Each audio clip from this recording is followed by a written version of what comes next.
ils avaient les lois. Et dans les lois des Égyptiens, les Israélites avaient une appellation qu'on disait esclave. Alléluia. Amen.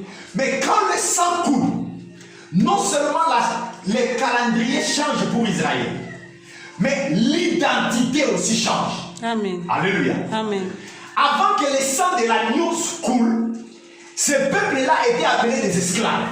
Mais quand le sang coulait, ils n'étaient plus des esclaves. Amen. Alléluia. Amen. Mais écoutez, ça c'était la Pâque pour le juif.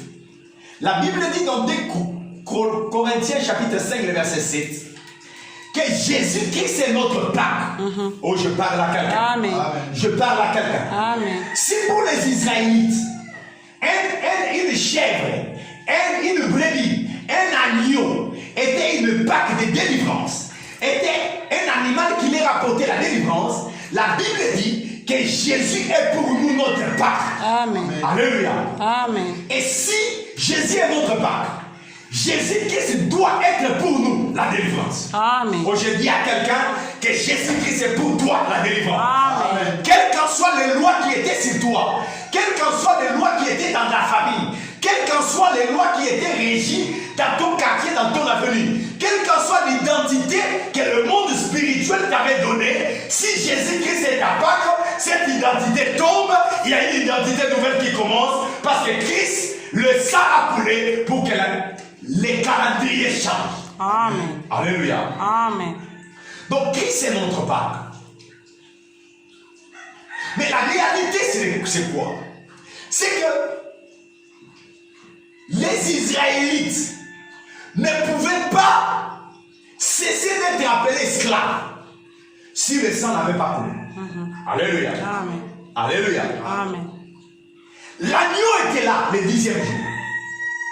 Mais le 11e jour, le 12e jour, le 13e jour, le 14e jour, ils étaient toujours les esclaves. Je parle à quelqu'un. Amen. Je parle à quelqu'un. Amen. Ce n'est pas la présence de l'agneau qui change l'identité des Égyptiens, des Israélites.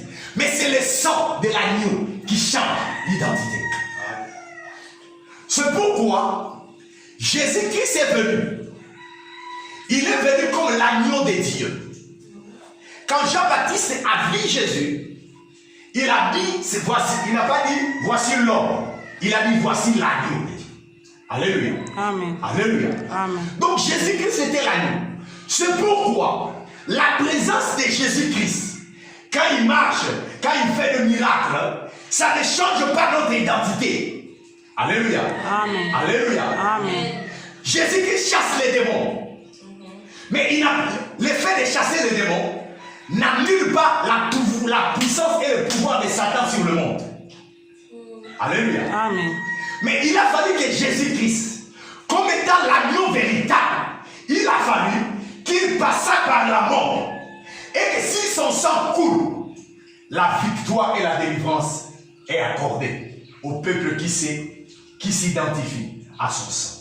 Amen. Alléluia. Amen. Alléluia. Amen. C'est pourquoi quand nous parlons de la Pâque, la première des choses, nous voyons le sang de Jésus-Christ. Le sang de Jésus-Christ. Jésus a dit, quand Jésus a dit à Pierre, que Pierre a dit, Jésus a dit, arrière de moi Satan. Il a dit, pourquoi? Parce que si je ne monte pas la croix, si mon sang ne coule pas, vous resterez toujours esclaves.